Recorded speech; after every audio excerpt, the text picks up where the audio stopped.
Então, eu estava a fazer o trabalho sobre a Simone Weil e no meio disso é que ele me ofereceu um livro sobre o Teilhard de Chardin. O primeiro livro que eu tive sobre o Teilhard de Chardin foi-me oferecido pelo Carlos Alberto Carvalho. E como que foi um símbolo para mim, não sei, de que seria o autor a trabalhar a seguir. E de facto complementou-me muito bem, porque na medida em que a Simone Weil, em 43, com 34 anos, durante a guerra, estando em Londres, ela não consegue mais resistir à ideia de que, de certa maneira, tem algum privilégio de não estar em França, que ela foi colega de Schumann, que era uma figura muito importante. E o Schumann lá acaba por ceder ao pedido dela, porque ele próprio achava que era uma certa temeridade, porque é que ela não ficava nos Estados Unidos. Mas ela tanto insistiu, foi. E, segundo consta, não é? Não sabiam exatamente que função lhe dar, porque ela era fisicamente, era uma pessoa extremamente frágil. Até se dizia que ela encarnava muito bem aquela ideia do Pascal, do Vime pensante.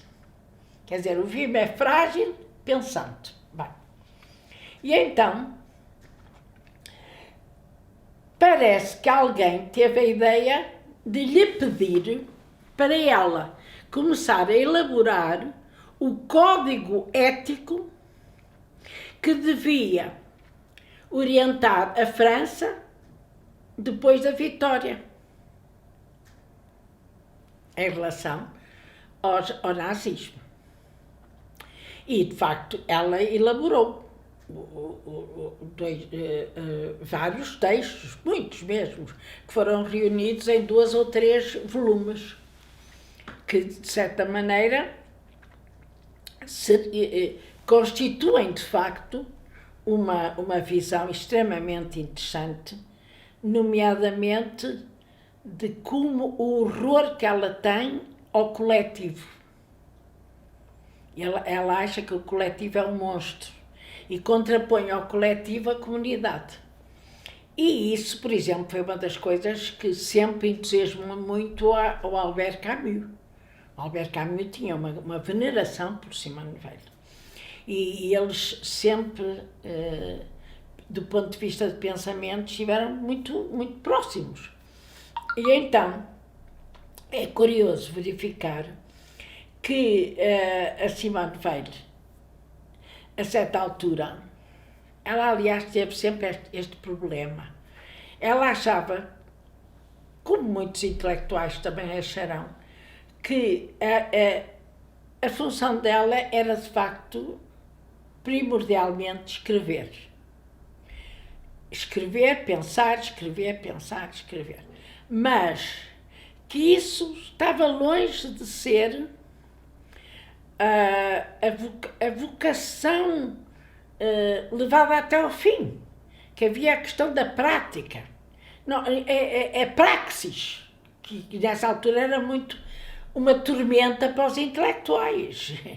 E então ela sabia que e ela optou por só comer em Inglaterra o que presumia que se comia em França na altura ocupada. E como ela não conseguiu levar a bom termo o desejo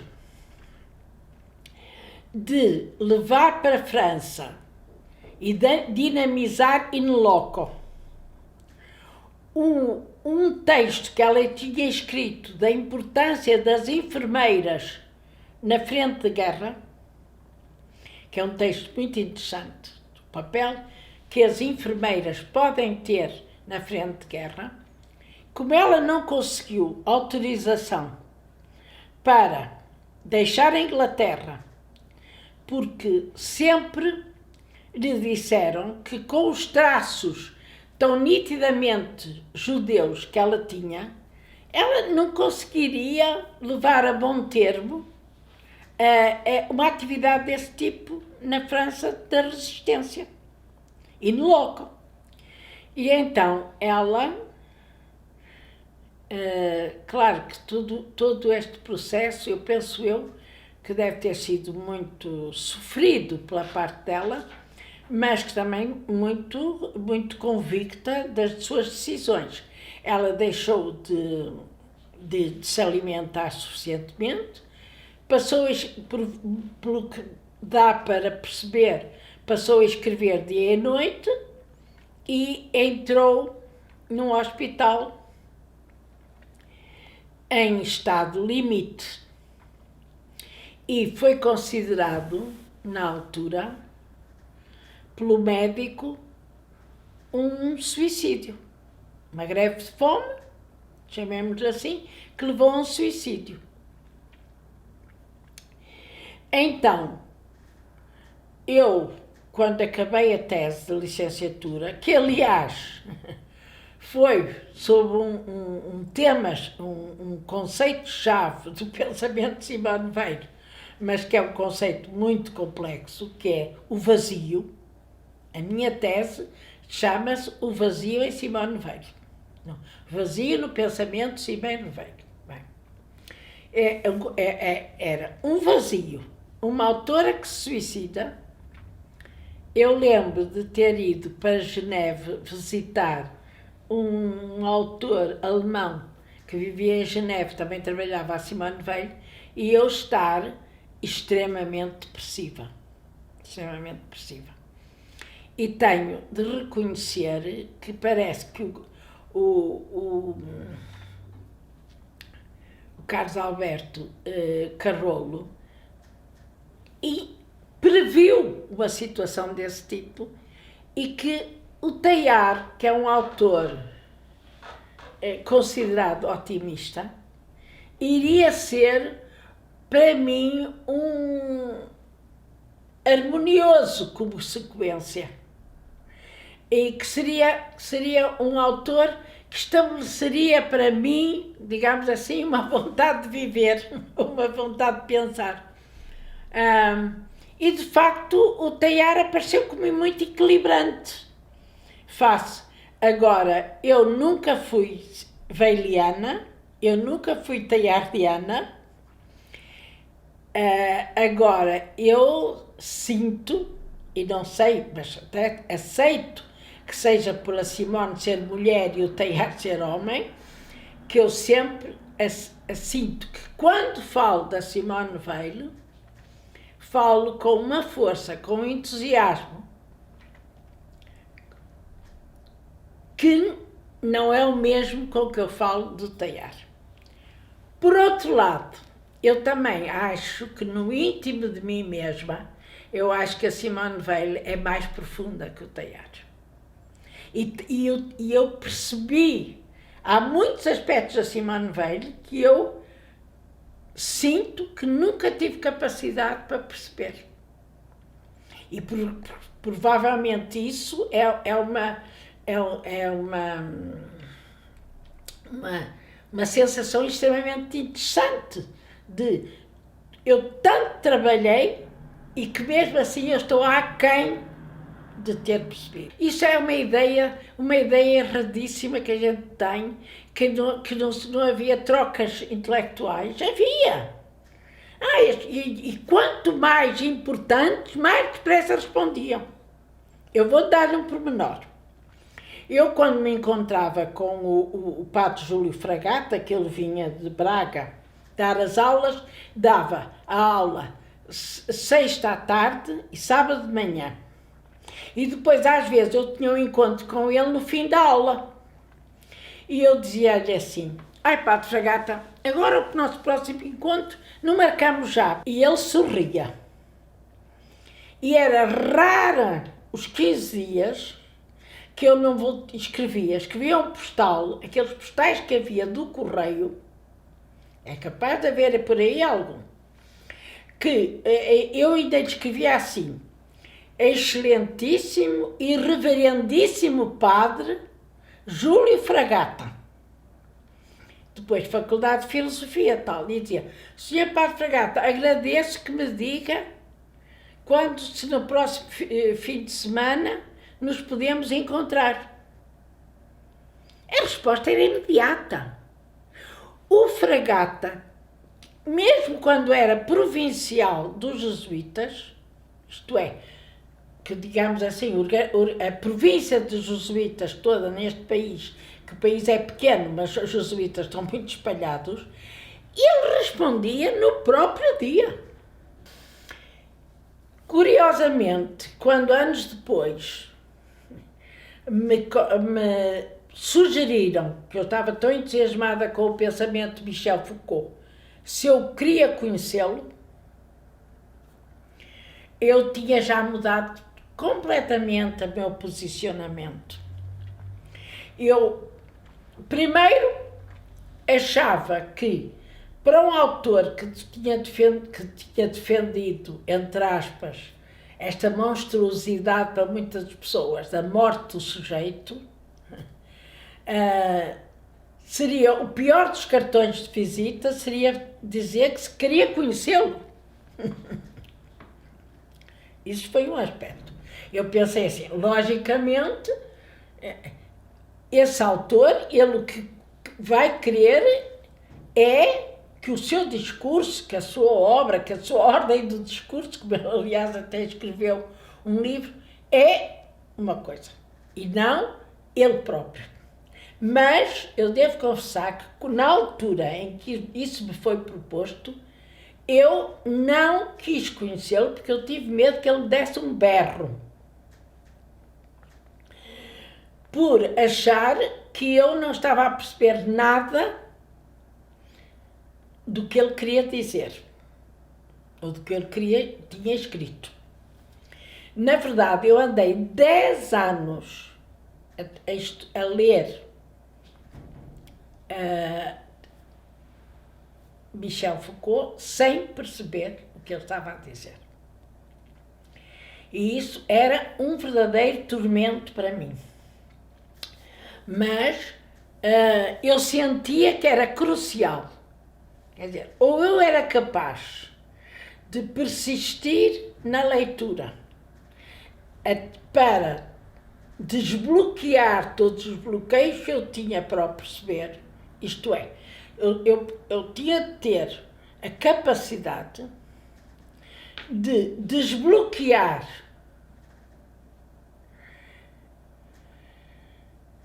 por uma ruptura epistemológica dentro de mim mesma tudo aquilo que eu tinha aprendido antes para eu poder abeirar-me do pensamento de Foucault, mas que ia persistir.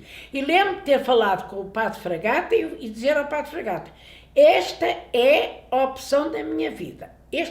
Ou eu sou capaz ou não sou. Bem, e ele ainda menos percebia, porque o que acontecia era que ninguém em Portugal, no meu entender, nessa altura, salvo o Eduardo Prado Coelho, estava a perceber o que era o estruturalismo. E, embora eu não considere que o Foucault fosse estruturalista, acho que o Foucault tem está nas margens do estruturalismo. E nós, aqui, com a nossa formação continuista, diacrónica, os filósofos todos, assim, nasce, cresce e morre. E no caso, por exemplo, do Fragata, que até era um ótimo professor, mas era sempre, a grelha era sempre a mesma. pensamento, não, vida, pensamento e obra crítica. Vida, pensamento. Nós não estudamos filosofia, nós estudamos filósofos. Assim. E havia uma dimensão tempo linear, continuista, diacrónica, horrorosa, era um peso. Eu sentia que era um peso, que seria o peso. Se eu não fosse capaz de ultrapassar este peso, eu nunca teria a liberdade de pensar. Não, e era muito, muito, muito consciente. E entranhou-se no meu corpo e eu sabia perfeitamente que aquilo ou era capaz, era ao cabo das tormentas, ou era capaz ou não era. Pronto. Então, o que é que eu fiz? Eu resolvi ir falar, aproveitar, estar no Rio de Janeiro e ir falar com o Roberto Machado. Tinha sido aluno do Foucault em França e foi ele, de certa maneira, que acompanhou várias vezes que o Foucault foi ao Brasil, o Roberto acompanhou. E então, eu fui à Gávea, em Rio de Janeiro, onde é o edifício da Universidade Católica, da PUC do Rio de Janeiro, e soube onde era a aula do Roberto, e fui assistir à aula, e no fim pedi para falar com ele. E qual era a minha pergunta? Que eu achava que podia ser, muito provavelmente, o caminho por onde eu poderia perceber Foucault, que eu antevia como sendo um pensador crucial para mim. Quer dizer, nem a Simone nem o Teilhard foram o mesmo. É outra coisa. E então, e por isso eu tinha de me empenhar, eu empenhei-me completamente. Isto foi a minha causa, filosófica, digamos. O Roberto, que é muito simpático, que sempre depois percebeu muito bem na casa dele, ali no Jardim Botânico do Rio de Janeiro, e sempre tivemos um diálogo ótimo. Eu não sei se fui eu que lhe fiz a pergunta, se foi ele que naturalmente me explicou. Ele explicou-me como é que o Michel Foucault trabalhava. Escrevia dispondo os livros em cima de uma mesa. Aproximava e afastava os livros, dispondo-os em cima de uma mesa. O comportamento dele era um comportamento espacializante. Quer dizer, os autores, os textos, as obras, elas eram aproximadas e afastadas em gestos muito semelhantes daquele que ele descrevia como sendo os gestos dos naturalistas quando escreveu as palavras e as coisas, les mots et les choses.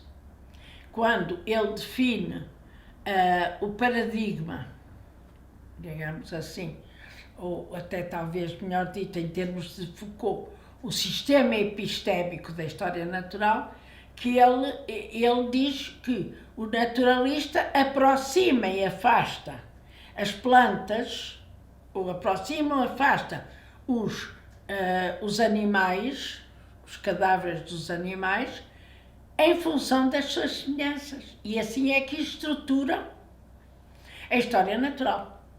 A história natural é dispondo em mesa. E, de facto, por exemplo, eu achei maravilhoso que uma vez que fui ver uma grande exposição no Museu de História Natural de Madrid, nunca me posso esquecer de uma mesa em que eu senti precisamente que essa mesa era um elemento fundamental para explicar as metodologias e as técnicas usadas por naturalistas. Houve uma altura que eventualmente se propiciou um certo estudo da minha parte sobre como é que realmente os naturalistas, como é que se podia levar essa imagem dos naturalistas que foi na altura em que se previu uma grande exposição no Mosteiro dos Jerónimos, o Jardim do Éden, e realmente eu sempre, a partir deste contacto com o Roberto Machado, achei sempre que realmente a mesa era o grande símbolo do trabalho metodológico, de expor, aproximar, afastar, ver onde é que está mais, é mais semelhante, as semelhanças e as diferenças. Foucault fala muito bem nisso, na Les Mots et les Choses. Realmente, a partir desse dia, dessa conversa, e depois, talvez até, isso despertou-me, e eu, se depois disso me tivessem perguntado se eu queria falar com o Foucault, eu teria de falar lindamente com ele. Muito à vontade, sem medo de berros, e na verdade eu também acho que não sou Foucaultiana, mas acho que em função de depois deste momento crucial da minha vida, sempre que me propuseram fazer trabalhos,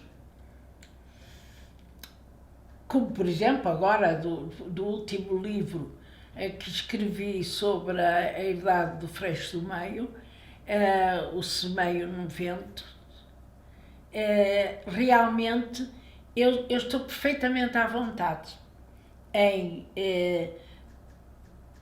tentar perceber, dentro da metodologia do Foucault, e face ao objeto com as características muito próprias que se me depara, como é que se pode articular a construção do objeto e a metodologia.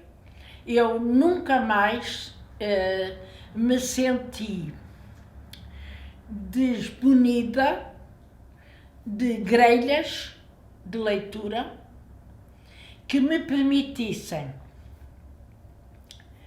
transformar qualquer objeto num objeto filosófico usando a inspiração de Michel Foucault.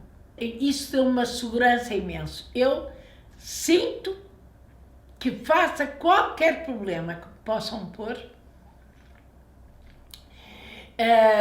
eu procuro sempre um diálogo com o Foucault.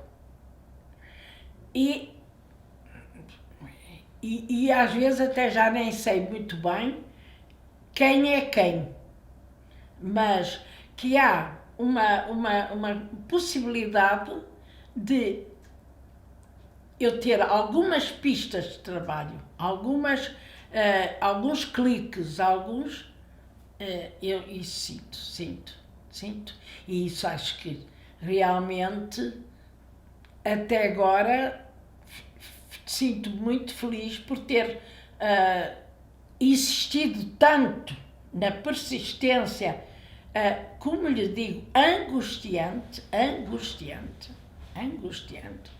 difícil, porque eu tinha uma formação filosófica pré-estruturalista e muito arraigada, e todos a dizerem o mesmo. Era a mesmidade. Daí que depois eu tenha escrito muito sobre a diferença, tenha articulado muito o meu pensamento, muito mais em função da diferença do que da semelhança. Mas como se foi sangue, suor e lágrimas. Inclusive, em relação aqui ao arquivo, eu sinto perfeitamente à vontade nesta minha pretensão eu percebo que este arquivo O interessante dele é que ele objetiva, coisifica e dá visibilidade a uma ruptura que é o digital e o pré-digital. Pronto. Isso é. Quer dizer, há duas epistemes aqui. Duas epistemes. Agora, o importante será, e talvez até ainda não tenhamos, a dimensão, a chamada perspectiva histórica que nos permita ver todas as consequências da diferença, mas que há uma diferença. Eu sinto perfeitamente nos meus gestos de hoje trabalhar com um computador ou trabalhar com um telemóvel, eu agora até já faço artigos escrevendo no telemóvel, com a maior das facilidades, e eu vejo a diferença que há. Inclusive, acho que na minha própria escrita, talvez note-se mais na escrita que na oralidade, há uma diferença muito grande. Nos textos que eu fiz, o meu primeiro livro que foi feito em computador é o livro sobre jardins botânicos. É um título bonito, Jardins do Saber, Jardins do Prazer e Jardins do Saber. Que é um livro que eu preparo durante uma sabática em Montreal. Eu escolhi Montreal, por um lado porque eu queria muito ir trabalhar com o Camille Limoges, que tinha feito um trabalho muito interessante, uma tese de doutoramento sobre o Muséum em Paris. Por outro lado, eu estava interessada em a questão dos jardins. E o Jardim Botânico de Montreal, na altura, era o terceiro do mundo em biodiversidade. Então, eu fui um ano para o Canadá, estive um ano completo. Fui por volta no outono e fiquei até ao outono seguinte. Quando caiu o Muro de Berlim, eu estava no Canadá. Uma problemática que eu escolhi para trabalhar no Canadá e que deu origem a esse livro, que eu acho interessante, é o que é que faz com que um jardim, a certa altura, se chame botânico? O que é que faz que o jardim botânico tenha a ser complementado por uma estação agronómica? E o que é que faz uma estação agronómica precisar de um parque natural? Isto é, eu fiz 3 cortes e analisei jardim botânico, estação agronómica, parque natural. Eu nessa altura frequentei a Universidade de McGill, frequentei onde a minha orientação, o professor era o professor Shea, na McGill.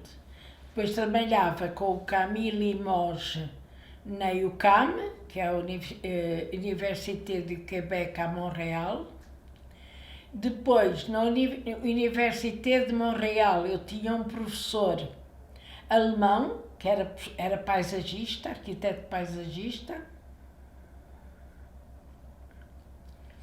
E foi a colaboração destes 3 professores que me orientaram. E estava sediada no Jardim Botânico de Montreal, que é um caso curioso porque não é muito vulgar, é um jardim botânico criado pela municipalidade. Era chamada Câmara Municipal de Montreal, os funcionários eram funcionários municipais. Desde o diretor, aliás, o diretor da altura do Jardim Botânico veio a ser presidente da Câmara do município de Montreal um pouco depois.